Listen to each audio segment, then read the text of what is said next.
చేసిన ఏ మేలును మనము మరిచిపోకుండా ఆయన చేసిన ప్రతి మేలును బట్టి ఆ దేవునికి కృతజ్ఞతాస్తుతులు చెల్లించడం అన్నది చాలా మంచి విషయం. అందరూ కలిగి ఉండవలసిన మంచి లక్షణం అదే కదా. కీర్తన 103లో ఆయన చేసిన ఉపకారములలో దేనిని మరవవద్దు అని దావీదు కీర్తనలో దావీదు వ్రాసిన మాట, పరిశుద్ధాత్మ వలన వ్రాయబడిన మాట మనందరికీ తెలిసిందే. ఆ మాట మనం చదివితే, నా ప్రాణమా యెహోవాను సన్నతించుము, నా అంతరంగమందున్న సమస్తమా ఆయన పరిశుద్ధ నామమును సన్నతించుము. నా ప్రాణమా యెహోవాను సన్నతించుము, ఆయన చేసిన ఉపకారములలో దేనిని మరవకుము. సరే, దేవుడు చేసిన ఉపకారం, మేలులు ప్రతి కుటుంబంలో మరి ప్రతి ఒక్కరికి ఏం చేస్తున్నాడండి దేవుడు? ఎన్నో ఉపకారాలు చేస్తున్నాడు, లెక్కలేనన్ని ఉపకారాలు చేసుకొస్తున్నాడు. అలాంటివి దేన్ని కూడా మరవవద్దు అని దేవుని వాక్యం మనకు తెలియజేస్తూ ఉంది. అంచేత ప్రతి ఒక్కరూ ఆ విషయాన్ని గుర్తుపెట్టుకోవాలి మొదటిగా. అలాగే మరి నందు, అలాగే నూటన్, ఆ కుటుంబం, ఆ బిడ్డలు, వారు కూడా మంచి ప్రార్థనతో, మంచి నిరీక్షణతో, విశ్వాసంతో ఉంటే వాళ్ళకి ఏం జరుగుద్ది? మంచి జరుగుద్ది, మేలు జరుగుద్ది. మనం అందరం వాళ్ళకి మంచి జరగాలని ఆశపడుతూ ఉన్నాం, ప్రార్థన చేస్తూ ఉన్నాం, దేవుణ్ణి అడుగుతూ ఉన్నాం. సేమ్ టైం వాళ్ళు కూడా ప్రార్థన చేస్తున్నారు. నూటను వాళ్ళ అమ్మగారు కానీ, కుటుంబం కానీ, ఆ యొక్క బంధువులు కానీ అందరూ ఏం చేస్తున్నారండి? ప్రార్థన చేస్తున్నారు. ఎందుకంటే ప్రెగ్నెంట్గా ఉన్నప్పుడు లోపల ఏం జరుగుతుంది అన్నటువంటి లోపల పొజిషను బయట ఉన్న మనకి ఎవరికి తెలియదు. అందుకనే వాళ్ళు నెల నెల స్కానింగ్ తీసుకురమ్మని డాక్టర్లు, వాళ్ళకి తెలియదు. స్కానింగ్ చూస్తేనే పొజిషన్ తెలుస్తుంది. బిడ్డ పొజిషన్ ఎలాగుంది, తలకిందులుగా ఉందా, లేకపోతే ఎలాగుందా, ఇలాగుంది, ఎలాగుంది, గర్భస్థ శిశువు ఎలాగుంది, ఎన్నో నెలకి ఎంత వెయిట్ ఉండాలా, ఎలా ఉండాలి, ఇవన్నీ లెక్కల ప్రకారంగా చూస్తూ ఉంటారు. స్కానింగ్లో తెలుస్తూ ఉంటుంది. అయితే మనకేం తెలియదు, మన విశ్వాసంతో దేవుణ్ణి ప్రార్థన చేసుకోవడమే. అలాగని భయపడాల్సిన పని లేదు. ఇందాక నందుకు అదే చెప్పాను నేను భోజనం చేసేటప్పుడు. ఇప్పుడు ఎన్నో నెల వచ్చిందంటే 9వ నెల జరుగుతుంది అని చెప్పింది. అయితే వీళ్ళు భయపడద్దు, దేనికి భయపడకూడదు. Be ready. ఎప్పుడు ప్రసవం జరిగినా నువ్వు ఎలా ఉండాలా? అది మనసు నింపరపరుచుకొని ధైర్యంగా ఉండాలి. ఆ ధైర్యమే మనకి సగం బలం. సరే, ఆరోగ్యమే మహాభాగ్యం అంటారు కదా, ధైర్యమే సగం బలం. అది ఆ ధైర్యాన్ని ఎప్పుడైతే మనం కలిగి ఉంటామో, ఆ తల్లి కలిగి ఉంటుందో, ఆ ప్రసవ కాలంలో వాళ్ళకు వస్తా ఎనర్జీ కలుగుద్ది, దేవుడు కృప చూపుతాడు, దేవుని పిల్లలు. ఎందుకంటే స్త్రీలందరికీ తెలుసు ప్రసవం అనేది చాలా కష్టతరమైంది. ఇప్పుడైతే కష్టపడితే లేదండి, అలాగోసి అలా తీసేస్తున్నారు. ఎనస్థిసిస్ వచ్చి ఆపరేషన్ చేసేస్తున్నారు, అంతే, నిమిషాల ప్రకారం జరిగిపోతుంది. ₹1,00,000 రెడీ చేసుకోమని చెప్తున్నారు ముందే. ఆ ₹1,00,000 రెడీ చేసుకుంటే వాళ్ళు నొప్పులు కూడా రానియట్లేదు హాస్పిటల్ తీసుకెళ్తే. అలా కోసి అలా తీసేస్తున్నారు అంతే. అయినప్పటికీ అంత ఈజీ పని ఏం కాదు. అది చాలా ఒక్కోసారి క్రిటికల్ అయిపోతూ ఉంటుంది, కష్టతరం అవుతుంది. దివ్యాకి అలాగే చాలా కష్టతరం అయిపోయింది. ఆ గర్భసంచి మూసుకుపోకుండా అది ఎలాగ ఉండిపోయి బ్లడ్ బ్లీడింగ్ అయిపోతుందని చెప్పేసి చాలా ఆందోళన, డాక్టర్ గారు కూడా ఆందోళన పడ్డారు. అప్పుడు దేవుని కృపను బట్టి కొద్ది నిమిషాల్లో అందరూ ప్రార్థన చేయగా సర్దుబాటు అయింది. అంటే ఎలాగైనప్పటికీ కొంచెం డెలివరీ అయ్యే వరకు భయం ఉంటుంది. అటు తల్లికి కానీ, తండ్రికి కానీ, తాత మామలకి, అత్తమామలకి అందరికీ భయం ఉంటుంది, టెన్షన్ ఉంటుంది. అయినప్పటికీ మన టెన్షన్ అంతా దేవుడికి అప్పచెప్పుకోవాలి. మనం నిశ్చింతగా ఉండాలి, టెన్షన్ పడకూడదు అండి. ఎవరున్నారు మనకి? అది దేవుడు మనకు ఉన్నాడని చెప్పి, ఆయన అందరి పట్ల ఉపకారం చేసే దేవుడు అని చెప్పి ధైర్యంగా ఉండాలి. బంగారు తల్లి కూడా పాపం చాలా కష్టతరమైన పరిస్థితులు ఎదుర్కొంటూ వస్తుందండి. మరి ఎలాంటి కష్టతరమైన పనులు అంటే, ఒక మగవాడు కూడా దాన్ని ఎదుర్కొని సాధించుకొని రాలేడు. అలాంటి పరిస్థితులు బంగారు తల్లి కూడా ఎదుర్కొని వస్తుంది. అలాంటివన్నీ ఒక పక్క వ్యాపారం చేసుకుంటూ, ఇంకొక పక్క మరి కుటుంబాన్ని చూసుకుంటూ, మరో పక్క ఈ యొక్క గృహ నిర్మాణమైన పరిస్థితులు అన్నీ, అంటే కుటుంబ పరిస్థితులు అన్నీ చూసుకుంటూ వస్తుంది. అయినా కూడా మనకేమొస్తాయి? శ్రమలు వస్తాయి, బాధలు వస్తాయి, కష్టాలు వస్తాయి, ఇబ్బందులు వస్తాయి, అనేకమైన శోధనలు వస్తాయి. అవన్నిటిలో కూడా మనం ఎలా ఉండాలి? మానవ జీవితం అంటే పూలపానుపు కాదు, అది ఏమండి, అది ముళ్ళపానుపులాడది. అనేక కష్టాలు, అనేక సమస్యలు, అనేక బాధలు వస్తాయి. అయినప్పుడు కూడా నువ్వు ధైర్యంగా ఉండుము, ధైర్యంగా ఉండుము, ధైర్యంగా ఉండమని బైబిల్ గ్రంథంలో అనేక మాటలు ఉన్నాయి, అనేక సందర్భాలు. ఇప్పుడు అవి నేను చెప్పదలుచుకోలేదు, కానీ ఆ రిఫరెన్స్లు లిస్టు నేను ఇవ్వదలుచుకోలేదు, కానీ ఆ మాటలు చాలా ఉన్నాయి. దేవుని పిల్లారా, అవి మనం ముఖ్యంగా దేవుడు మన పట్ల ఎన్నో రకాలుగా ఉపకారాలు చేస్తూ, అనేకమైన మేలు చేస్తూ వస్తున్నాడు. అయితే ఆయన చేసినటువంటి ఉపకారములలో దేనిని మరవద్దు. Thanksgiving, every family thanksgiving meeting పెట్టుకోవాలి, కృతజ్ఞత కూటం పెట్టుకోవాలి. ఆనాటి అబ్రహాము కానీ, ఇస్సాకు కానీ, యాకోబు కానీ, ఇలాంటి వాళ్ళు అందరూ కూడా ఏం చేశారండి? అలాగా దేవునికి కృతజ్ఞతాస్తుతులు చెల్లించుకుంటూ వచ్చారు. కొత్త నిబంధనలో కూడా మరి ఉపకారాన్ని గురించి చాలా మాటలు ఆయా సందర్భములలో రాయబడ్డాయి. మనం కొన్ని మాటలు పరిశీలన చేస్తే ఇలాగున వాక్యం తెలియజేస్తూ ఉంది. ఫిలెమోను పత్రిక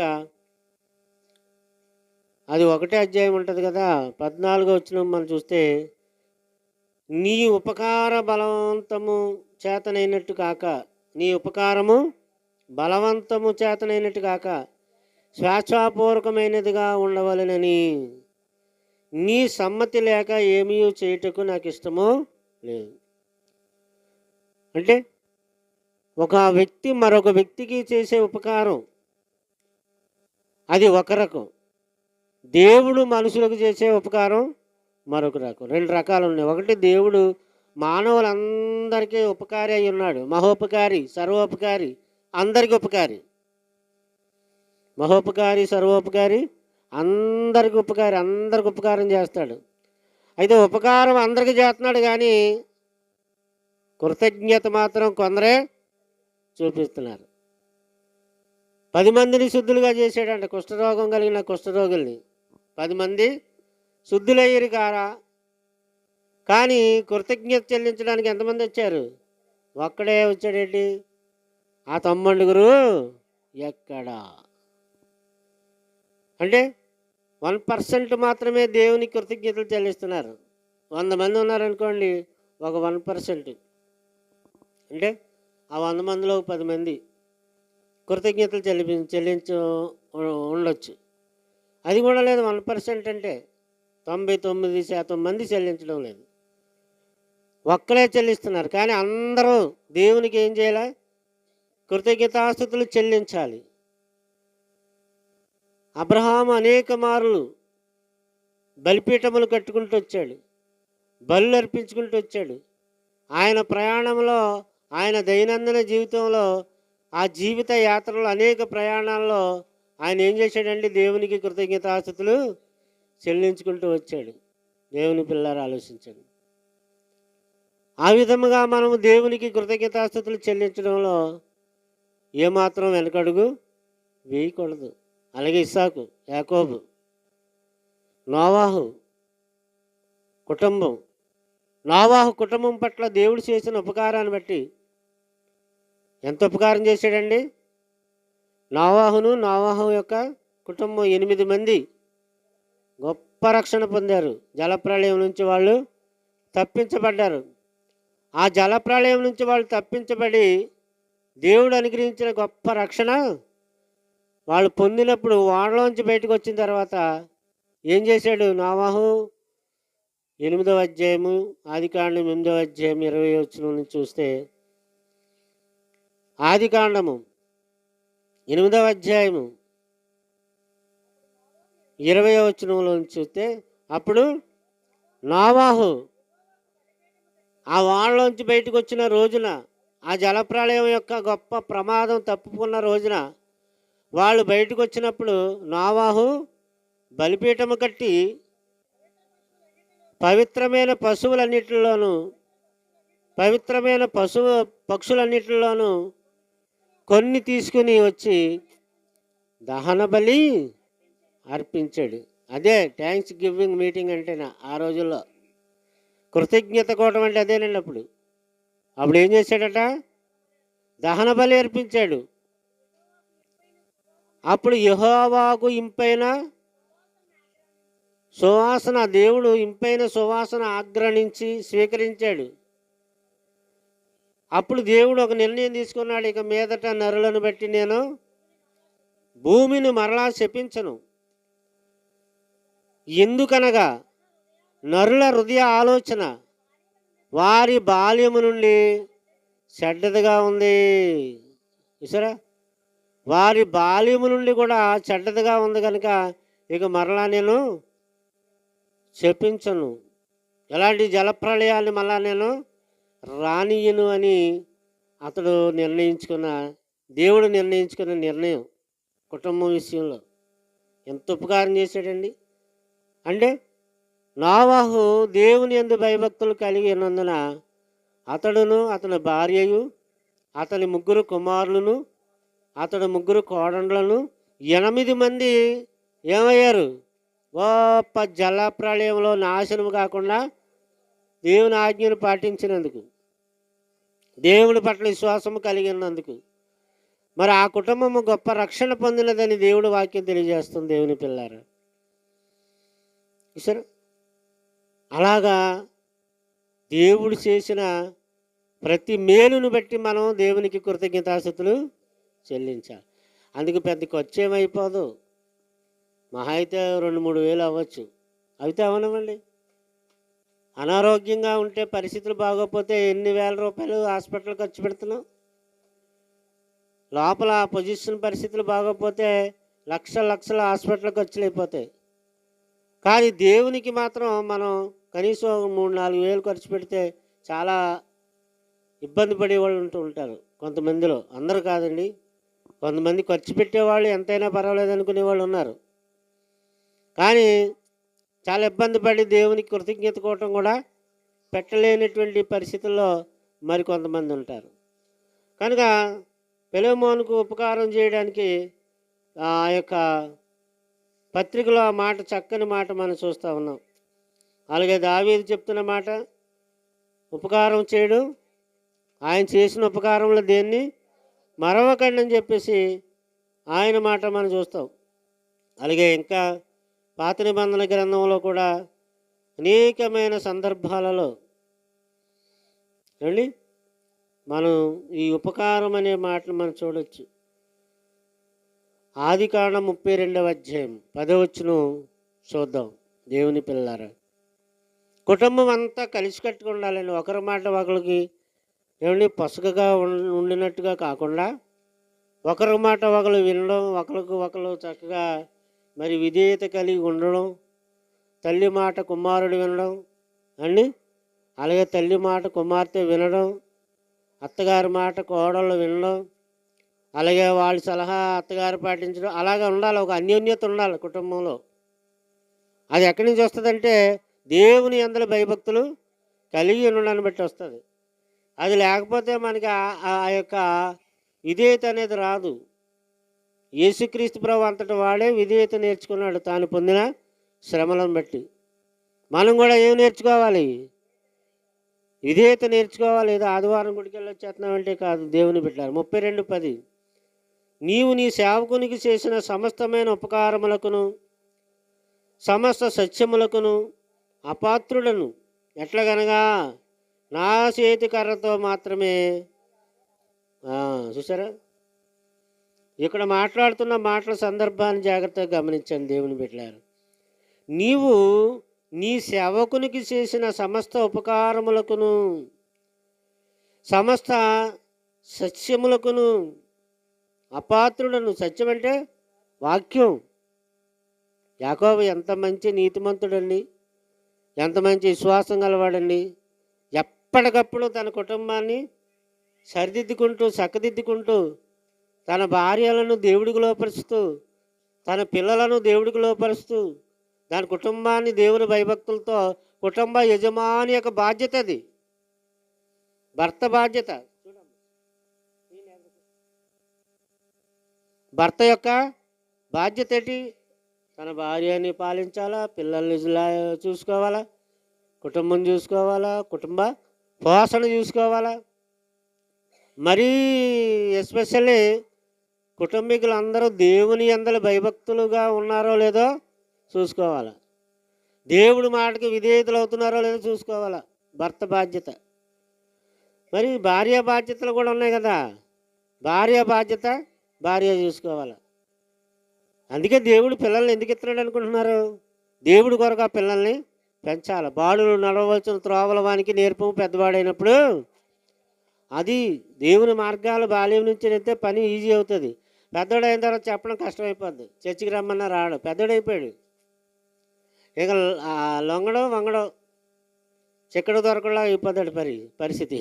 పెద్దోడైపోయాడు, మాట వింటాడా అమ్మా? అందుకే ఎప్పుడు చెప్పమన్నాడు అంటే మొక్క వంగనది మానేతో వంగుతుందా? మన కొంతమంది ఉన్నారు కదా బాబులు, ఇక వాళ్ళకి ఇంకేం చెప్పినా రారు చర్చికి. ఎంత చెప్పినా వాళ్ళు దేవుడి సందికి రారు. ఒరే బాబు, ఇది నీకు ఇది మంచి పద్ధతి కాదురా, నువ్వు ఇది మానేసి నువ్వు ఇలా రారా అంటే రారల్లా, ఆలకించరు. ఎందుకని? అది మొక్క కాదు, అది మానైపోయింది. మానైన తర్వాత మాట వినరు అండి. కనుక వాళ్ళకి ఎప్పుడు నేర్పాలి?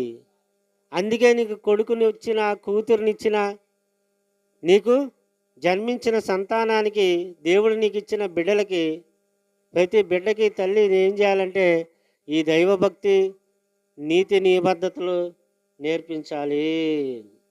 కనుక మరి యాకోబు విశ్వాసపాత్రుడే చెప్తున్న మాట చదవండమ్మా. నీవు నీ సేవకునికి చేసిన సమస్తమైన ఉపకారములకును సమస్త సత్యములకును అపాత్రుడు నేను పాత్రుడిని కానయ్యా. అసలు అపాత్రుడు అంటే అర్థం ఏంటి? నేను పాత్రుడను కాను, నీ వాక్య సత్యాలకి పాత్రుడను కాను, నేను అపాత్రుడిని. ఎట్లాగనగా నా చేతి కర్రతో మాత్రమే ఈ యోర్దాను దాటాను. ఎన్ని కష్టాలు పడ్డాడు, ఎన్ని బాధలు పడ్డాడు, ఎన్ని హింసలు పడ్డాడు. అన్నగారు కత్తెట్టుకు తిరిగాడు నరికేద్దామని చెప్పేసి యాసావు. ఇవన్నీ ఇబ్బందుల్లో ఉన్న, సమస్యలో ఉన్న అతను దేవుడికి లోపడ్డాడండి, భయపడ్డాడు. మనం దేవునికి భయపడితే అండి మన కుటుంబాలు బాగుంటాయి. దేవుడు బిడ్డలారా, ఎవరి కుటుంబం అయినా సరే దేవుడికి పక్షపాతం ఉండదు. నీ కుటుంబం అయినా, నా కుటుంబం అయినా, ఎవరి కుటుంబం అయినా దేవుడికి లోబడి బ్రతికితే, విధేయత విశ్వాసంతో నువ్వు బ్రతికితే దేవుడు నేను చూసుకుంటాడు. నీ కష్ట సుఖాలన్నీ ఆయన చూస్తాడు. నీ శ్రమలో, నీ బాధలో, నీ ఇబ్బందులు ఆయన కనుగొంటాడు, ఆదుకుంటాడు. సమయంలో ఆ సమయానికి సరిగా నిన్ను ఆదుకోగలిగినటువంటి కృప ఆయన దగ్గర ఉంది. చాలినంత కృప ఆయన దగ్గర ఉంది. సమృద్ధికరమైన కృప ఆయన దగ్గర ఉంది. కానీ ఏం చేయాలి తెలుసా? మనం విశ్వాసయుక్తంగా, ప్రార్థనాపూర్వకంగా దేవుని అడుగుజాడల్లో నడవాలి. ఏ కుటుంబానికైనా కుటుంబ యజమాని ప్రాముఖ్యమైన పాత్ర, యజమానురాలు రెండవ పాత్ర. యజమానుడు యజమానురాలు ఇద్దరు కరెక్ట్గా ఉంటే కుటుంబం, పిల్లలు అందరూ సవ్యంగా చక్రంగా సాగుతుంది. అలా కాని కుటుంబాల్లో అనేక తగాదాలు, వివాదాలు, అనేకమైనటువంటి సమస్యలు వస్తూ ఉంటాయి దేవుని బిడ్డలారా. ఎందుకో తెలిసి అపవాది కుటుంబంలో ప్రవేశించి ఏం చేస్తాడు? గలిబిలి కలిగిస్తాడు, అలజడి సృష్టిస్తాడు. అలాగే యాకోబు కుటుంబంలో కూడా ఎన్నో గలిబిలు, అలజడులు సృష్టించబడ్డాయి. అయితే నీ యొక్క ఉపకారములకు, నీ సత్యములకు, నీ సమస్తమైనటువంటి మేళ్లకు నేను పాత్రుని కాదు. ఎంత గొప్ప మాట అండి! నేను పాత్రుని కాదు. చూసారా, నీవు చేసిన ఉపకారములకు నేను యోగ్యుణ్ణి కాదు. తను తాను ఏం చేసుకుంటున్నాడు? తగ్గించుకుంటున్నాడు. చాలామందిని మనం చూస్తే వాళ్ళలో తగ్గింపు కనబడదు. వాళ్ళకు వాళ్ళు హెచ్చించుకుంటూ ఉంటారు. మేమేదో గొప్ప వాళ్ళ కనపడాలనుకుంటూ ఉంటారు. మేమేదో ఏమండి అతిశయించు గొప్పవాళ్ళుగా కనిపించాలి సమాజం, మమ్మల్ని గొప్పవాళ్ళు అనుకోవాలని వాళ్ళు తమను తాము హెచ్చించుకునే పరిస్థితి మనకు అనిపిస్తూ ఉంటుంది. నువ్వు ఎంత చేసినా, నువ్వు ఏం చేసినా దేవుడి దగ్గరికి వచ్చేసరికి అదిగి ఒదిగి ఉండాలి, లోబడి ఉండాలి. దేవుడి వాక్యం తెలియజేస్తూ ఉంది దేవుని బిడ్డలారా. కనుక యాకోబు నేను అపాత్రుడను, యోషువ గ్రంథం 2:12 స్త్రీ మాట్లాడుతున్న సందర్భం. యోషువ గ్రంథం 2:12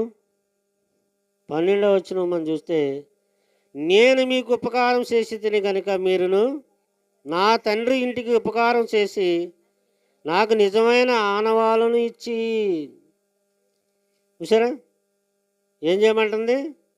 నిజమైన ఆనవాళ్ళను ఇచ్చి నా తండ్రియు, నా తల్లియు, నా అన్నదమ్ములను, నా అక్క చెల్లెండ్రులను, వారికి కలిగిన వారందరూ సావకుడున్నట్లు బ్రతకనిచ్చి రక్షించినట్లుగా దయచేసి యెహోవా తోడని ప్రమాణం చేసి చెప్పండి అయ్యలారా అని బతిమలాడుకుంటుందండి. Wonderful lady, wonderful faith Rahab. మీకు అందరూ తెలుసు, సీనియర్లు మీరంతా. చూడండి, ఆమె కొరకు ఒక్కదాని కొరకు ఆలోచన చేయట్లేదు. ఇప్పుడు బంగారుతాలు కూడా అదే చెప్పింది సాక్ష్యం. నేను అందరూ నా వాళ్ళు అనుకుంటున్నాను, అందరూ మారాలి, అందరూ దేవుడు నమ్మాలనుకుంటున్నాను అని అంటా ఉన్నాడు.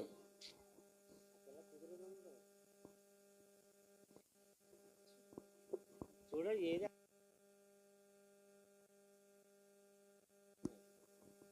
ఈ ధైర్యమే పడుతుంది. దేవుని బిడ్డలారా ఆలోచన చేయండి. బంగారుతాలు కూడా అదే చెప్పింది, అందరూ రక్షణ పొందాలి, మంచిది చాలా. నా తండ్రియు, చూడండి తను మాత్రమే కాదు, నా తండ్రియు, నా తల్లియు, నా అన్నదమ్ములను. చూడండి ఎంతమందిని రక్షించుకోవాలనుకుంటుంది, ఎంత మంచి విశ్వాసం అండి. నా అన్నదమ్ములను, నా అక్క చెల్లెండ్రులను, వారికి కలిగి ఉన్న వారందరూ సావకుడున్నట్లు బ్రతకనిచ్చి రక్షించినట్లుగా దయచేసి యెహోవా తోడని. ఓహో, వండర్ఫుల్ అండి. ఎలాంటి విశ్వాసం అండి! అక్కడక్కడక్కడ ఉంటారండి అలాంటి భక్తిగల స్త్రీలు. ఆమె వ్యక్తిగత జీవితం ఎలాంటిదో మనకు అక్కర్లేదు, కానీ ఆమె భక్తిగల జీవితం ఎంత చక్కగా ఉందో ఆలోచన చేయండి. ఎంత మంచి విశ్వాసంతో తన వారిని, తన అన్నదమ్ములు, తన అక్క చెల్లెళ్ళు, తన తల్లిదండ్రులను, నావారు అన్న వాళ్ళందరినీ రక్షించుకోవడానికి ప్రయాసపడుతుందండి. ప్రమాణం చేయించుకున్నదండి వాళ్ళ చేత. ఆఖరికి ఎట్టకేలకు ఆమె ఏం చేసింది? తన వారందరినీ రక్షించుకోగలిగింది. ఆ యొక్క పట్టణం మీదకి వాళ్ళు యుద్ధానికి వచ్చినప్పుడు వాళ్ళు సావకున్నట్లు ఏమంటే వాళ్ళని కాపాడుకొని వాళ్ళతో నిబంధన చేసుకొని ఒప్పందం చేసుకొని వాళ్ళందరినీ రక్షించుకొనగలిగినట్లుగా ఆమె ఎంత ప్రయాసపడిందో దేవుని బిడ్డలారా ఆలోచించేయండి. ఎంత విశ్వాసంతో ఆమె అక్కడ మాట్లాడుకుంటూ వచ్చిందో ఆలోచన చేయండి.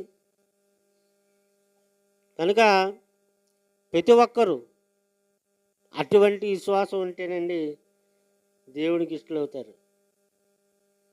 ప్రతి స్త్రీ తన బిడ్డలను, తన అన్నదమ్ములను, తన అక్కజెళ్ళను, అలాగే ప్రతి పురుషుడు తన కుటుంబాన్ని రక్షించుకోవాలనుకుంటే సమస్య లేదు.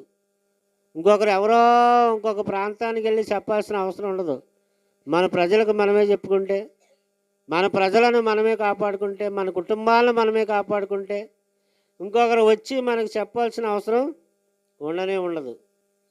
కనుక ఆమె చూడండి ఎంత చక్కగా వాళ్ళ చేత ఏం చేసుకుంది, వాళ్ళు చావకున్నట్లు ఏండి, మీ ప్రాణములకు బదులుగా మా ప్రాణములు ఇచ్చేదము. యెహోవా ఈ దేశమును మాకు ఇచ్చినప్పుడు నిజముగా మేము నీకు ఉపకారము చేసేదము అని చెప్పారండి. చూసారా ఏమవుతారట, నిజముగా ఉపకారం. చూసారా వాళ్ళు కూడా ఏం చెప్పారు, నీకు నిజంగా ఉపకారం చేస్తామమ్మా, నీ విశ్వాసం చాలా మంచిది అని చెప్పుకొచ్చారు. దేవుని బిడ్డలారా ఆలోచించేయండి, ఎంత గొప్ప విశ్వాసంతో వాళ్ళు ఇవన్నీ సాధించుకొచ్చారు. సమూయేలు గ్రంథం 15 పాత నిబంధన పుస్తకములలో, పాత నిబంధన భక్తులలో వాళ్ళు దేవుడి పట్ల కలిగి ఉన్నటువంటి విశ్వాసాన్ని, భక్తిని మనం చూస్తే ఎంత చక్కగా జరిగిందో ఒకసారి ఆలోచన చేస్తే, సమూయేలు మొదటి గ్రంథం 15 ఇశ్రాయేలీయులు ఐగుప్తులో నుండి వచ్చినప్పుడు మీరు వారికి ఉపకారం చేసిద్రు కనుక అమాలేకీయులతో కూడా నేను మిమ్మను నాశనము చేయకున్నట్లు, అదిగో నిలిచారా, మీరు వారికి ఉపకారం చేసిద్రు కనుక, ఇశ్రాయేలీయులు ఐగుప్తులో నుండి వచ్చినప్పుడు మీరు వారికి ఇశ్రాయేలు వారికి ఉపకారం చేసిద్రు కనుక అమాలేకులతో కూడా నేను మిమ్మను నాశనం చేయకుండా మిమ్మల్ని విడిచిపెడతాను. ఒకరికి మనం ఉపకారం చేస్తే మనకు దేవుడు ఉపకారం చేస్తున్నాడు. అది చూసారా, అందుకని ఉపకారమును ధర్మమును చేయమరొకడి అట్టి కార్యములు దేవునికి ఇష్టమైనవి అని చెప్పాడు. దేవుని బిడ్డలారా ఆలోచించండి, ఎంతమంది అటువంటి ఉపకారాలు చేయడానికి ఇష్టపడతారు. క్రైస్తవుడు అయినందుకు ఉపకారం చేయాలా, ఊరికి ఉపకారం చేయాలా, ఊరంతటికి ఉపకారం చేయగలిగితే ఎంత గొప్పవాడై ఉండాలండి, అతని మనసు ఎంత గొప్పదై ఉండాలండి, అతని స్వభావం ఎంత గొప్పదై ఉండాలా, ఎంతటి ఉదార స్వభావం గలవాడై ఉండాలా, అతడు ఎంత దాతృత్వము గలవాడై ఉండాలా. ఆయన ఎవరో ఊరిని దత్తక తీసుకున్నాడట. ఆ ఊరు వారికి అందరికీ ఏం చేస్తున్నాడట తెలుసు కదా మీకు. ఎవరైనా ఎవరో చెప్పారు, మహేష్ బాబు అంట, అది బురిపాలమో మరి ఏదో ఊరు తీసుకున్నాడు. ఆ ఊరికి ఉపకారం చేశాడు. ఎలాగా, అన్ని లైన్లు క్లియర్, అంతే ఎలక్ట్రిసిటీలు కానీ, వాటర్ కానీ, హాస్పిటల్స్ కానీ, ఎడ్యుకేషన్ కానీ, ఇన్ని డెవలప్మెంట్లు. ఈరోజు ఎంత చేంజ్ కనబడుతుంది. అనేక రంగాల్లో, అనేక పరిస్థితుల్లో మరి చాలా మార్పు అనేది కనపడుతుంది, మనం చూస్తున్నాం. ఏఐ అనేటువంటిది ఒకటి వచ్చింది, టెక్నాలజీ. ఏఐ అనేటువంటి ఆర్టిఫిషియల్ ఇంటెలిజెన్సీ. ఆ ఆర్టిఫిషియల్ ఇంటెలిజెన్సీ యొక్క ఆ టెక్నాలజీని మనం చూస్తే ఆశ్చర్యం కలుగుతుందండి. ఎలాంటి ఆశ్చర్యం, ఆవిడ మనిషో తెలీదు, బొమ్మో తెలీదు. బొమ్మ అంట, మనిషి అనుకున్నాను నేను. ఆ యూట్యూబ్లో గట్రా మాట్లాడుతుంటే అది ఆర్టిఫిషియల్ ఇంటెలిజెన్సీ అంటది, రోబో అంటది. మనిషి అనుకున్నాను నేను నమ్మలేకపోయాను. ఆ ఫేస్ యొక్క ఎక్స్ప్రెషన్స్ కానీ, ఆ టాకింగ్ కానీ, లేకపోతే అది ఈ యొక్క అన్ని కదలికలు అన్ని విధాల చూస్తే అది రోబో అనుకో మనం. ఎంత టెక్నాలజీ వచ్చేసింది, ఎంత. వీధిలో కుక్కలు ఎక్కువైపోయి ఆ కుక్కలు మనుషుల్ని కరుస్తున్నాయని వాళ్ళు ఒక రోబో కుక్కను తయారు చేశారండి. ఒక రోబో కుక్క, జాగ్రత్తగానే అమ్మ. వీధిలో కుక్కలు ఎక్కువైపోయి కరుచుకుంటున్నాయి, మనుషులు కరుస్తున్నాయని ఏం చేశారు, ఒక రోబో కుక్కను తయారు చేసి ఆ కుక్కల మధ్య గుదులు పెట్టారు దీన్ని. ఇది రోబో కుక్క. ఆ కుక్కలన్నీ ఈ ఈదిలోకి ఏదో కొత్త కుక్క వచ్చిందని అవన్నీ తోకొప్పుకుంటూ బొయ్యమని వచ్చాయి దగ్గరికి. భయమైతే అది ఆటిని దాన్ని ఏం చేస్తుంది, ఇనుముతో తయారు చేసింది, అది మెటీరియల్తో తయారు చేసింది, రోబో కుక్క. అప్పుడు ఈ కుక్కలన్నీ దాని మీద పడిన ఆ కుక్కలన్నీ జయించేసి దాన్ని అందరినీ శుభ్రం చంపేసింది ఆ కుక్క, రోబో. అలాగా artificial technology, super computer technology, ఆధునిక టెక్నాలజీ వచ్చేసిందండి. ఇంకా మరి ఈ ప్రపంచం రాబోయే రోజుల్లో ఎక్కడికి వెళ్ళిపోద్దో తెలియదు. అన్నీ టాకింగ్ కానీ, యాక్షన్ కానీ, సింగింగ్ కానీ, ఇలాగా వారు కానీ ప్రతిదీ కూడా ఆర్టిఫిషియల్గా జరిగే పరిస్థితి ఈరోజు టెక్నాలజీ వచ్చేసింది. దేవుని బిడ్డలారా, అంటే ముందు ముందు బోధకుల అవసరం కూడా ఉండదు మీకు, పాస్టర్ల అవసరం ఉండదు బోధ చేయడానికి. బైబిల్ బోధ చేయడానికి ఏ సబ్జెక్ట్ కావాలని అడుగుతుంది ఆర్టిఫిషియల్. రోబో వచ్చేసి ఏ సబ్జెక్ట్ కావాలమ్మా మీకు, అక్కడ కొట్టండి అని చెప్తే మనం పలానా సబ్జెక్ట్ కావాలి అనుమతికి అదే బోధ చేసేస్తుంది, మనకి బ్రహ్మాండంగా చెప్పేస్తుంది. ఏ సందర్భంలో ఏం చెప్పాలో ఈ యొక్క ఏఐ అనే టెక్నాలజీ వచ్చింది కదా, అదే చెప్పేస్తుందట. మ్యారేజ్ మెసేజ్ ఇవ్వాలి, నేను ఏం చెప్పాలని చెప్పేసి అడిగితే మనకి ఒక మ్యాటర్ ఇస్తుంది అక్కడ. అది ఎలా చెప్పండి అలా చెప్పండి మ్యాటర్ వచ్చేస్తుంది ఆల్రెడీ. మ్యాటర్ కాదు, మనిషి కావాలా అని ఇంకా కొంచెం టెక్నాలజీ, అది ఖరీదైంది, డబ్బులు పెట్టి అది డౌన్లోడ్ చేసుకుంటే యాప్, అది మనిషే వచ్చి బోధించేస్తుంది అందులో. అంటే రోబో. ఎటువంటి బోధ కావాలో అటువంటి బోధ. ఒకప్పుడు యూట్యూబ్లు ఉన్నాయా, ఒకప్పుడు ఫేస్బుక్లు ఉన్నాయా, ఒకప్పుడు వాట్సాప్లు ఉన్నాయా? నాకు తెలిసి వచ్చిన తర్వాత రేడియో తప్ప ఏదీ లేదు. అంతకుముందు రేడియో కూడా లేదు అండి. మాకు తెలిసి వచ్చిన తర్వాత రేడియోలు మాకు తెలుసు, అంతకుముందు రేడియోలు కూడా లేవు, ఫోన్లు లేవు. ఆ గ్రహం బెల్ అన్నవాడు ఆ ఫోను కనిపెట్టిన తర్వాత అది వైర్ ఫోను, ల్యాండ్ ఫోను, ఆ తర్వాత అలాగా వైర్లెస్, ఆ తర్వాత అండి చాలా కాలం తర్వాత అన్నారు ఇక్కడ మనం మాట్లాడుతుంటే అక్కడ వాళ్ళు కనబడతామంట, అక్కడ ఉన్నవాళ్ళు మనకి కనబడతారంట. ఒరే చాలా చిత్రంగా ఉందిరా, అక్కడ ఎవడో అమెరికా నుంచి ఇక్కడ కనబడడం ఏంట్రా, మనం వెళ్ళి ఆడికి కనబడడం ఏంట్రా. అది ఎంత టెక్నాలజీ, ఎంత గొప్పదో వచ్చేసింది. రోజు మా మనవడు బళ్ళారి నుంచి మాతో మాట్లాడతాడు లైవ్లో. అందరూ లైవ్లో అమెరికా నుంచి మాట్లాడుతున్నారు. బళ్ళారి ఏంటి ఇక్కడేది, అమెరికా నుంచి ఏంటి, ఏ దేశం నుంచి అని ఏం చేస్తున్నారు, వీడియో కాల్ చేసుకుని మాట్లాడుకుంటున్నారు. ఎంత టెక్నాలజీ అండి. అక్కడ ఎక్కడో ఉన్న వాళ్ళు ఇక్కడ కనపడడం ఏంటి, మన వాళ్ళకి కనపడడం ఏంటి, మనం మాట్లాడుకోవడం ఏంటి ఇక్కడ ఉన్నట్టుగా. క్షణాల మీద ఇలాగ వెళ్ళిపోవడం ఏంటి మాటలు, అక్కడి నుంచి ఇక్కడికి ఎంత దూరం, ఎన్ని వేల మైళ్ళు దూరం. ఉదిగాంతంలో ఉన్న వాళ్ళు కూడా మనకి ఇక్కడ తెర మీద కనబడుతున్నారు. What a wonderful technology. దేవుని పిల్లలారా, ఇది దేవునికి ఉపయోగపడే విధంగా చేస్తే మంచిదేనండి. కానీ అదే సమయంలో దెయ్యం ఉపయోగించుకుంటుందండి ఈ టెక్నాలజీని.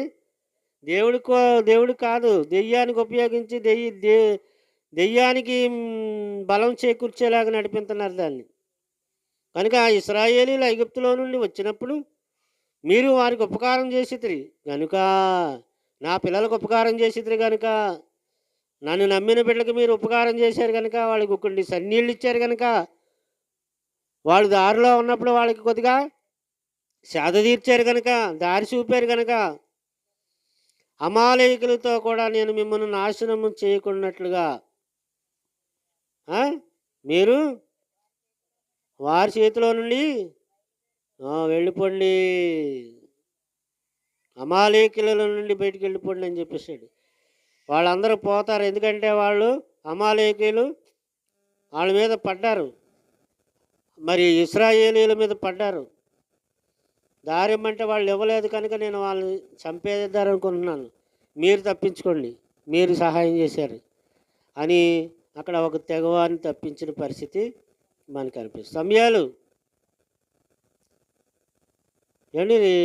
సమూయేలు గ్రంథంలోనే 20 అధ్యాయం 8వ వచనం, 20 అధ్యాయంలో నీ దాసుడు నేను నాకు ఒక ఉపకారము చేయవలను, ఏమనగా యెహోవా పేరట నీతో నిబంధన చేయుటకై నీవు నీ దాసునైనా అది నీ దాసునైన నన్ను రప్పించితివి. నా యందు దోషమేమైనా ఉండిన ఎడల నీ తండ్రి యొద్దకు నన్ను ఎందుకు తోడుకొని పోదువు. నీవే నన్ను చంపమని యోనాతాను యొద్ద మనవి చేయగా. చూసారా? నీ దాసుడైన నాకు ఒక ఉపకారము చేయవలను. ఏం చేయాలటండి? ఉపకారం కోరుతున్నాడు మనిషి. ఉప్పిచ్చినా కూడా మనం ఏం చెప్తాం?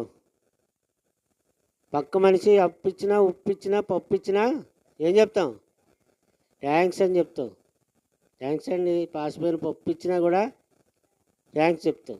ఎందుకని? థ్యాంక్స్ చెప్పకపోతే బాగోదురా పొద్దున మళ్ళీ అడిగితే ఏవదని. ఉప్పిచ్చినా కూడా థ్యాంక్స్ అంటాం. మరి అన్నీ ఇచ్చిన దేవుడికి ఏం చేయాలి? ఎంత కృతజ్ఞత చూపించాలి? ఎంత విశ్వాసంగా దేవుడి చెందికి రావాలి? ఆదివారం కూడా ఆరాధన మానడానికి వీల్లేదు. అందరూ అటెండ్ అవ్వాలి దేవుడి దగ్గరికి. ఎందుకంటే నువ్వు బాగోవాలన్నా, నీ యొక్క భవిష్యత్తు బాగోవాలన్నా, నీ పిల్లలు బాగోవాలన్నా, కుటుంబాలు బాగోవాలన్నా, ప్రమాదం ఏ దరుపు నుంచి వస్తుందో తెలియదు. ధర్మస్థలి అంటే అక్కడో కానీ ఆ ధర్మస్థలిలో ఏంటి ఏం జరుగుతుందో తెలుసా? శవాలు గుట్లుగా బయటికి తీస్తున్నారు. ఆ ధర్మస్థలిలో నుంచి ఏం చేస్తున్నారమ్మా? శవాలు. ఆడెవడో అమ్మాయిల్ని పాడు చేయడం, పాతిపెట్టాడు. అలా ఎంతోమందిని శవాలుగా మార్చేసి వాళ్ళని అందరినీ పాతిపెడితే అది ఈరోజు సంచలన వార్త అయిపోయింది యూట్యూబ్లో, న్యూస్ మీడియాలో. ఏమండి? ధర్మస్థలంట ఎన్ని శవాలు, ఎంతమంది అత్యాచారానికి గురైపోయినటువంటి వాళ్ళు. అంటే మనుషులు నరరూప రాక్షసులుగా తయారవుతున్నారు, రక్త పిశాసులుగా తయారవుతున్నారు. ఉపకారం చేయడం కాదు కదా, అపకారాలు చేస్తున్నారు. అమ్మాయిల్ని పాడు చేస్తున్నారు. కాలేజీలకు వెళ్ళి ఏం నేర్చుకుంటున్నారు? లవ్ చేయకపోతే యాసిడ్ పోతానంటున్నాడు. దేవుని బిడ్డలారా ఆలోచించండి. ఎంత భయంకరమైన దుస్థితిలో ఈరోజు ప్రపంచ పరిస్థితులు ఉన్నాయో ఆలోచించేయండి. కనుక దేవుడి పిల్లలుగా మనం ఏం చేయాలండి? ఉపకారం మన ఇరుగువారికి, పొరుగువారికి, ఎవరికైనా సాధ్యమైనంత మట్టుకు ఏం చేయాలా? ఉపకారం చేయాలి. అది మన దేవుని యొక్క లక్షణం, మన దేవుని యొక్క గుణము. అందరికి ఉపకారమే ఆయన. ఆళ్ళ లేదు, ముస్లిమ్స్ అయినా, క్రైస్తవులైనా, హిందువులైనా అందరికీ ఏం చేస్తున్నాడంట? సూర్యోదయం, అందరికీ గాలి, అందరికీ నీరు, అందరికీ ఉపకారం. దేవుడు చేసేది, మనిషి చేసేది అపకారం. క్రైస్తవులు ఏం చేయాలి మరి? ఉపకారం చేయాలి. మనం ఇతరులకు అపకారం కాదు కానీ ఇతరులకు ఏం చేయాలండి? 24 సమూయేలు గ్రంథం 18వ వచనం, ఈ దినమున నీవు నా ఉపకారమునకు నా అపకారమునకు ఉపకారం చేసిన వాడవై నా ఎడల నీకున్న ఉపకార బుద్ధిని వెల్లడి చేసేట్టువు కనుక నీవు నాకంటే గొప్పవాడివని ఒప్పుకున్నాడు సౌలు. దావీదు విషయమే సౌలు ఒప్పుకున్నాడండి. ఈ దినమున నీవు నా అపకారమునకు ఉపకారం చేసిన వాడవై. అపకారానికి కూడా, అపకారం చేసినాడు కూడా ఏం చేయాలట? మనం ఉపకారం చేయాలట. దేవుని బిడ్డలారా ఆలోచించండి. నా ఎడల నీకున్న ఉపకార బుద్ధిని వెల్లడి చేసేటివి గనుక నీవు నాకంటే నీతిపరుడివి. ఉపకారం చేయడంలో ఒకరికన్నా ఒకడు గొప్పవాడిగా, ఉపకారం చేయడంలో ఒకరికంటే ఒకడు మించిన వాడిగా, నీతిపరుడుగా, నిజాయితీపరుడుగా, న్యాయవంతుడుగా నిన్ను నువ్వు నిరూపించుకోగలవా? నువ్వు స్త్రీవైనా పర్వాలేదు, పురుషుడివైనా పర్వాలేదు, నీకు అపకారం చేసిన వాళ్ళు కూడా నువ్వేం చేయాలట? ఉపకారం చేయాలి. అదే దేవుని లక్షణం.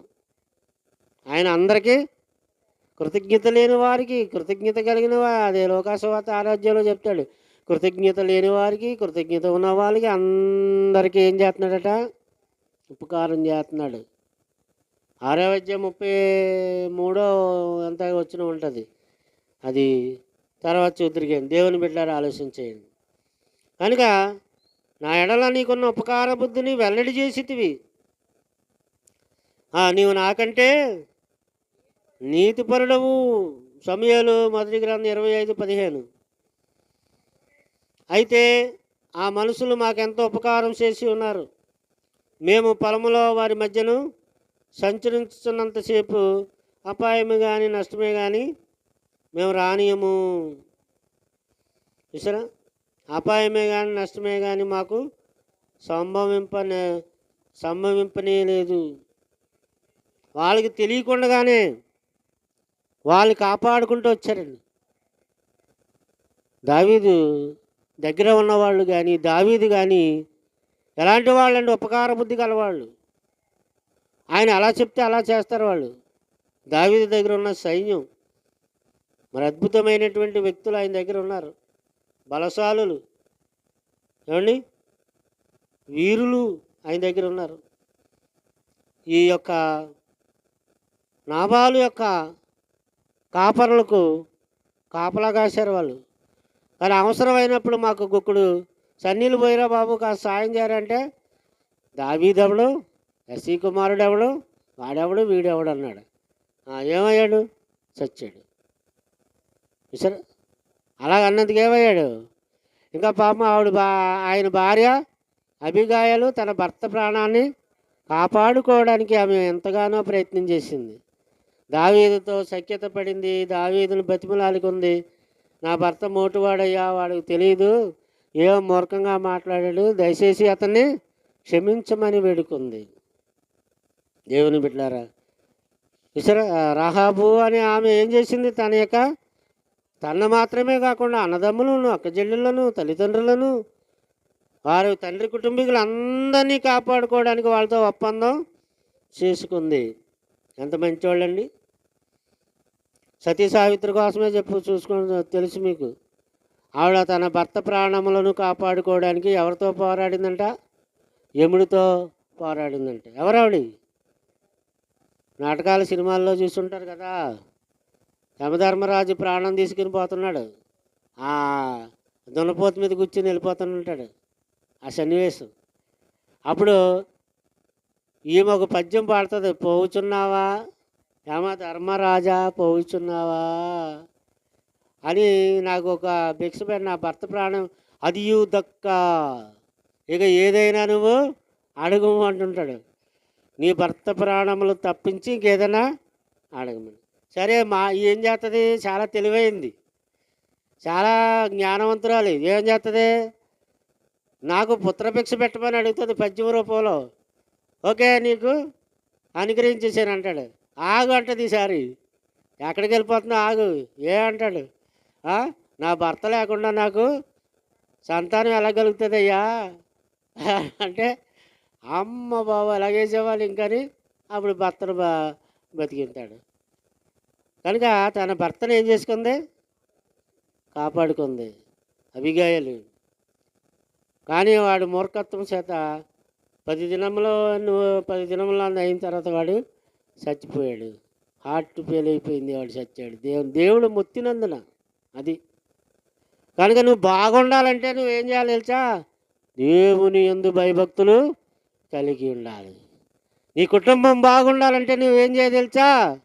దేవుని యందు విశ్వాసం ఉంచాలి, మోకాళ్ళలోని ప్రార్థన చేయాలి. నీ కుటుంబం ప్రార్థనా కుటుంబంగా ఉండాలి. నీ కుటుంబం దేవుని మహిమార్థమైన కుటుంబంగా ఉండాలి. అప్పుడు ఆ కుటుంబంలో ఏమొచ్చినా, ఎలాంటి పరిస్థితులు ఎదురైనా దేవుడు చూసుకుంటాడు. చూసారా దేవుని బిడ్డలారా, సమూయేలు 2వ గ్రంథం 2వ అధ్యాయం 5వ వచనం.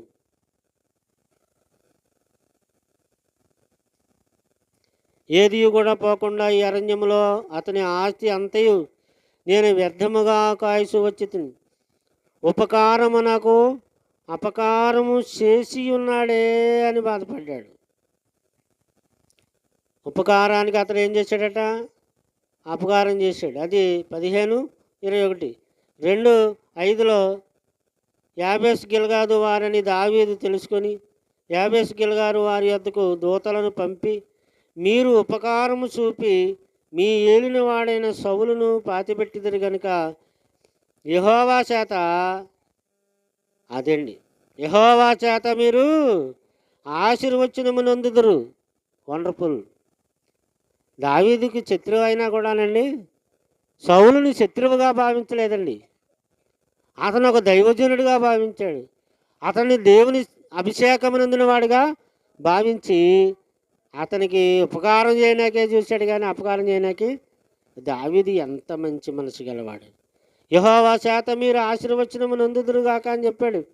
చనిపోయాక కూడా అతని డెడ్ బాడీకి వాళ్ళు చేసిన మేలుని బట్టి వాళ్ళకి మేలు చేశాడు, ఉపకారం చేశాడు. ఈయన రాజు అయ్యాక దావీదు సౌలుకు చేసిన దానిని బట్టి వాళ్ళకి ఉపకారం చేశాడు, చేసిన వారికి. ఎంత గొప్ప మనస్తత్వం. అందుకే దావీదు గురించి దేవుడు ఏం చెప్పాడో తెలుసు కదా మీకు. దావీదు నా చిత్తానుసారుడైన మనుషుడు, ఇదిగో నా ఉద్దేశములనియు నెరవేర్చువాడు, ఎరిగినవాడు, నాకు ప్రియుడు. చూసారా, వండర్ఫుల్ సాక్ష్యం చెప్పాడు దేవుడు.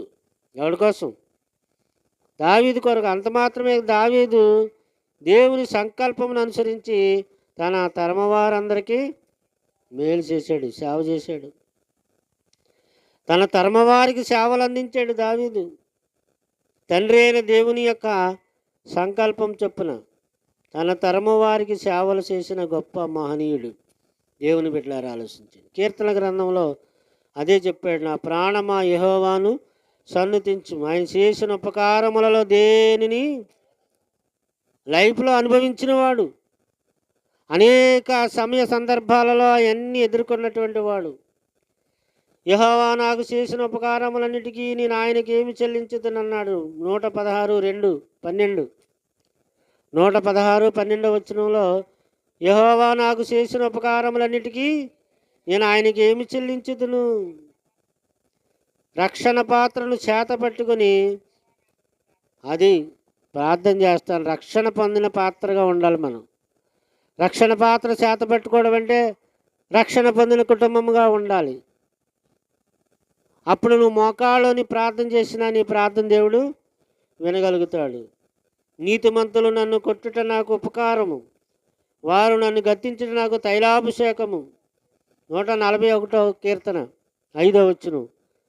దేవుని బిడ్డలారా, ఇవన్నీ తెలుసుకోవాలి. ఎందుకు చెప్తున్నానంటే దేవుడు చేసిన ప్రతి ఉపకారమును బట్టి ఆయన కృతజ్ఞతాస్తుతులు చెల్లించడం మంచిది. నీతిమంతులు నన్ను కొట్టుట నాకు ఉపకారము, వారు నన్ను గద్దించుట నాకు తైలాభిషేకము, నేను అట్టి అభిషేకమును త్రోసివేయకుందునుగాక. వండర్ఫుల్ అండి. అలాంటి స్వభావం, ఎంత మంచివాడండి దావీదు. నీతిమంతులు నన్ను కొట్టుట అనగా వాక్యముతో కొడితే, ప్రవక్తలు ఏమండి నువ్వే అతను అని చెప్పినప్పుడు ఇంకొక రాజు అయితే ప్రవక్తని 2 ముక్కలుగా చేస్తాడు, నరికించేస్తాడు. కానీ ఏమనలేదు దావీదు. ఒప్పుకొని పశ్చాత్తాపడి నాతాను ప్రవక్తని వదిలేసాడు. పశ్చాత్తాపడ్డాడు. సరే, అంత దుర్మార్గుడివి నువ్వేనని చెప్పేశాడు. అప్పుడు విసరా. అందుకని ఇక్కడ ఈ మాట అంటున్నాడు. దేవుని బిడ్డలారా, నీతిమంతులు నన్ను కొట్టుట నాకు, అంటే వాక్యంతో కొట్టడం, అంటే వాక్యంతో. పాస్టర్లు ఎవరైనా వాక్యం చెప్పేటప్పుడు ఆ మాట మీకు తగిలింది అనుకోండి, మీరేమనుకోండి, అమ్మ బాబు కొట్టేసాడు, ఇవాళ పాస్టర్ కొట్టేసాడు నన్ను, తిట్టేసాడు నన్ను, నా ప్రసంగం అంతా ఈరోజు నా కోసమే చేశాడని తెగ బాధపడిపోతారు కొంతమంది అల్ప విశ్వాసులు, అవివేకులు. కానీ దావీదు చూడండి ఎటువంటి క్యారెక్టర్ కలిగి ఉన్నాడు.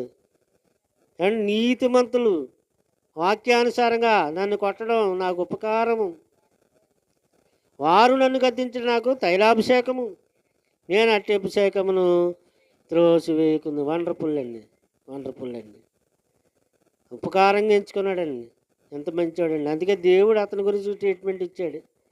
ఇతను ఎంత గొప్పవాడని, నా చిత్తానుసారుడని. అందుకే ఊరకనే అన్న దేవుడు, ఊరకనే ఈయన మంచోడని కానీ లేదా ఈయన చెడ్డడని కానీ ఊరకనే ఎవరికి వచ్చి దేవుడు సాక్ష్యం ఇవ్వడు. అతని యొక్క అంతర్గత జీవితం యొక్క రహస్యాలు ఎరిగి, అతని యొక్క మానసిక పరిస్థితి ఎరిగి, ఆధ్యాత్మిక జీవితం యొక్క అంటే అంతర్గత లోతుపాతులు ఎరిగిన వాడే దేవుడు చెప్తాడు. ఒక మనిషి గురించి సాక్ష్యం చెప్పాలంటే దేవుడు, మనం ఏమంటాం? ఉప్పు ఇస్తే మంచిది అంటాం, పప్పు ఇచ్చినా మంచిది అనుకుంటాం. అని ఉప్పు ఎందుకు ఇచ్చింది, పప్పు ఎందుకు ఇచ్చింది అని ఆలోచించాం. దేవుని బిడ్డారా, ఏమి ఇవ్వకపోతే చెడ్డదంటాం, మన స్వభావం. దేవుడు అలా కాదు కదా. వాళ్ళ యొక్క అంతర్గత స్వభావం, ఆధ్యాత్మిక జీవిత విధానం పరిశీలన చేసి వాళ్ళ మంచివాళ్ళ చెడ్డవాళ్ళు అనేది దేవుడు డిక్లేర్ చేస్తాడు. కనుక మనుషులు ఏమనుకున్నా మనం పట్టించుకోవద్దు, కానీ దేవుడు అనుకుని మంచిగా అనుకోవాలి. దేవుడు మన గురించి మంచి సాక్ష్యం చెప్పాలి. దేవుని బిడ్డలారా ఆలోచన చేయండి. బేదలను కనికరించేవాడు యెహోవాకు అప్పిచ్చేవాడు, వాని ఉపకారమునకు ఆయన ప్రత్యుపకారం చేయను. దేవుని వలన ప్రత్యుపకారం చేయగలిగే పొందగలిగే విశ్వాసం నీకుందా, మనకుందా? దేవుని వలన ఉపకారము పొందుతున్నాం అందరము. మన ఇరుగు పొరుగు వారికి ఉపకారం చేయగలిగిన గొప్ప లక్షణం మనకుందా? నేను దప్పుకొని ఉన్నప్పుడు నాకు దాహమునకు ఇచ్చితిరి, నేను పరదేశిని ఉన్నప్పుడు నాకు దిగంబన ఉన్నప్పుడు చూడడానికి వచ్చారు, రోగిని ఉన్న చూసి చెరసాలలో ఉండడం చూసి మీరు నాకు ఉపకారము చేశారు. కొంతమంది చేయకపోతురి, చేసిన వాళ్ళు చేయకపోయిన వాళ్ళు, చేసిన వారు ధన్యులు, చేయని వారు పొండి. వానికిని వాని దూతలకు సిద్ధపరచబడిన గంధ అగ్నిగుండంలోనికి పొండి అని వాళ్ళని పారదోలేడు. కనుక క్రీస్తు యేసునందు ఆయన మనకు చేసిన ఉపకారం ద్వారా అత్యధికమైనటువంటి తన కృప మహదైశ్వర్యమును రాబోవు యుగములలో కనపరచు నిమిత్తమును అన్నాడు. ఎఫెసీ పత్రికలో రాశాడు. అంటే ఎన్ని ఉపకారాలు ఉన్నాయి, ఎన్ని వచనాలు ఉన్నాయి. వండర్ఫుల్ బైబిల్, ప్రపంచంలో ఏకైక వన్ అండ్ ఓన్లీ బైబుల్.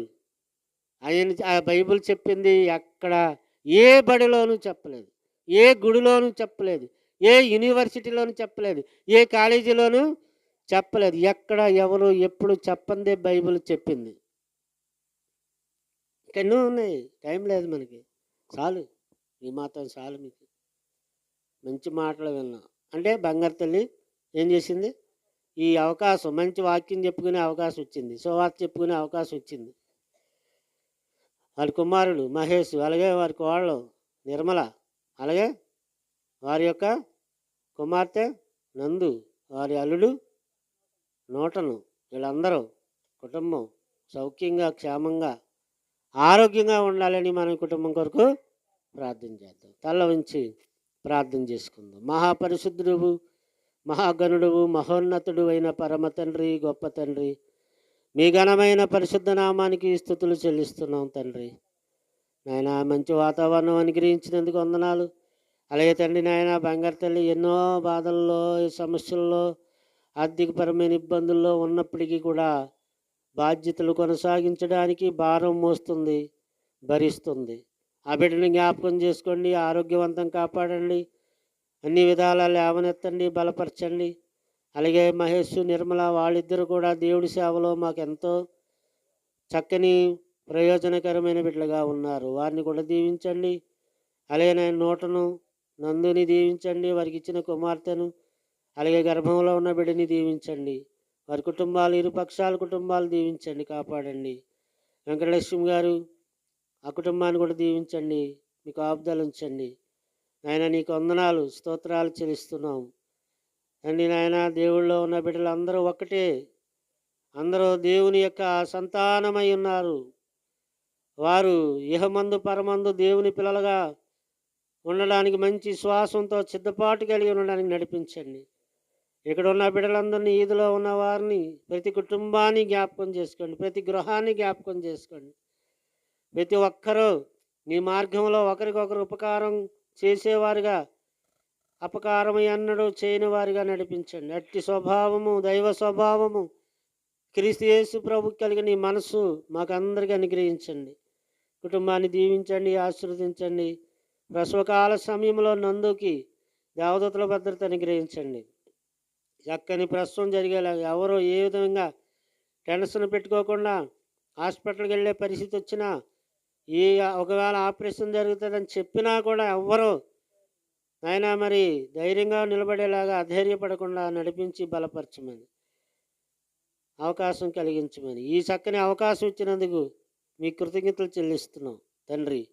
వాతావరణం అనుకూలపరిచినందుకు కృతజ్ఞతలు చెల్లిస్తున్నాం.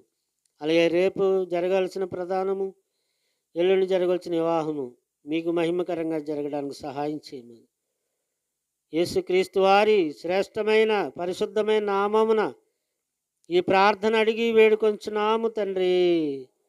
మన తండ్రి అయిన దేవుని ప్రేమ, కుమారుడు యేసుక్రీస్తు వారి కృప, పరిశుద్ధాత్మ దేవుని సన్నిధి కూడి వచ్చిన మనందరికీ, మన కుటుంబాలకు, మరి ముఖ్యంగా ఈ కూడికను ఏర్పాటు చేసిన ఈ కుటుంబానికి తోడై ఉండి కాపాడి బలపరచునుగాక. ఆమేన్, ఆమేన్. అందరికీ వందనాలు. God bless you. మరి బంగారు తల్లి పలహారం పంచిపెట్టండి. మహేష్.